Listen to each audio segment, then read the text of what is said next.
Hey guys, it's time for That's Life with Julie, and today I'm just like this close to tears like all day long. There's nothing like a wedding to just stir up feelings and to make you appreciate the people in your life. And I just got off the phone, I just got off the phone with Barbara Berry, and I always called her BB when I was growing up. And when I went to live with them in foster care, well, actually it was working towards adoption, so I lived with them for 9 months, and then the adoption was official, and I'm Julie Patrick, and I'm their daughter.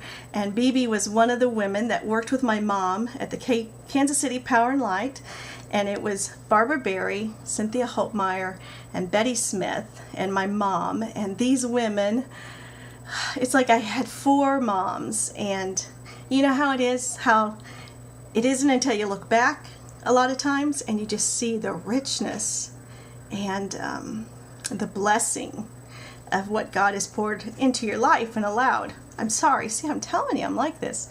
I wasn't going to even do a post, and I'm like, well, I haven't done one for like 5 days, so you just have to bear with my emotional outburst here.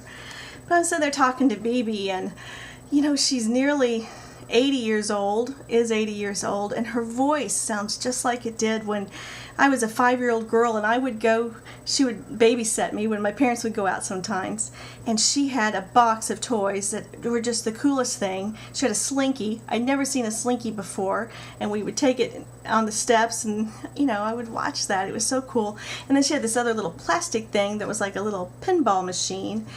And I just remember spending hours and hours with BB and just enjoying her company. And the same with Cynthia Meyer and with Betty Smith. Betty kind of scared me more. She was not quite as, oh gosh, what's the right word? She's a wonderful woman, but she wasn't like this all warm, ooh, cozy, cozy, cozy. She was just a little cooler, outwardly. And so as a little girl, I read that sometimes that she didn't like me, which was so far from it. And each one of those women have just been like this thread throughout my life. And when I had Kristen, because it is all about sweet girl, the wedding's in a week and a half. And when Kristen was born, it was Betty who bought this real fluffy little brown teddy bear that Kristen still has. And it was Cynthia's house where they had a baby shower for her. And I remember going to use the restroom, and I came back, and Kristen was on the floor, and there's Cynthia knelt down on the floor, and BB and my mom, and they're all trying to change her diaper. And it was so funny because my mom didn't have any children before me, and I was 4.5, so there weren't any diaper changes. And Cynthia didn't ever have any children, and BB at the time wasn't married, and she hadn't had children. So here were these 3 grown-up women, and they were laughing because they're trying to figure out how to put on her diaper. So the beauty, I just thank God for these women in my life. And I want to talk to the woman who maybe hasn't had someone like that in their life. Maybe they're even their own mother. And the reason this is kind of tender too is because I was at Focus on the Family and Hearts at Home. We had our Western Conference, and I had a woman who came up to me and said, Julie, I watch your video blogs, and sometimes it's a little hard to watch. It's a little bittersweet because you'll talk about your mom or you'll post stuff about your dad. And I just didn't have that with my mom or my dad. And I just want to say to you, sweet friend, that you can be that woman in someone's life, that you can be that mother if you have a daughter, if you have a son. You can be the one who has a cool box of toys. You can be the one that just is a safe place to land when your mom and dad are driving you nuts, and you can go over and hang out at their house. You can be that woman and that friend to other friends' children's, and that kindness. Because here's what I've discovered through all of this with Kristen and her wedding and everything is, I told Kristen this the other day. I said, Kristen, people want to be generous.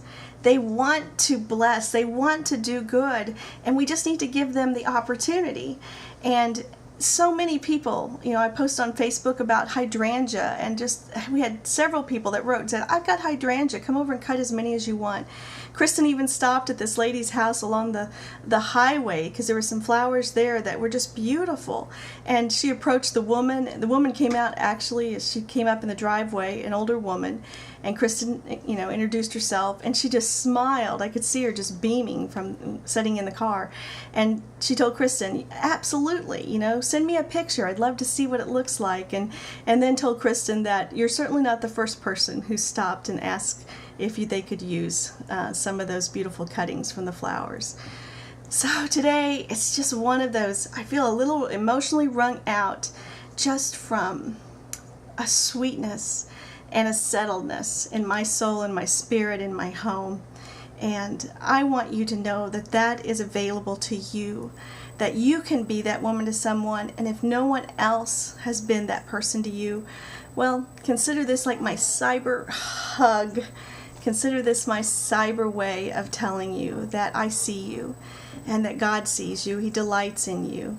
And today, take the time to count back and look at the women who have influenced your life, the women who poured into you, maybe monetarily, relationally, spiritually, creatively, joyfully, with laughter. That's Life with Julie, and I look forward to seeing you all again tomorrow.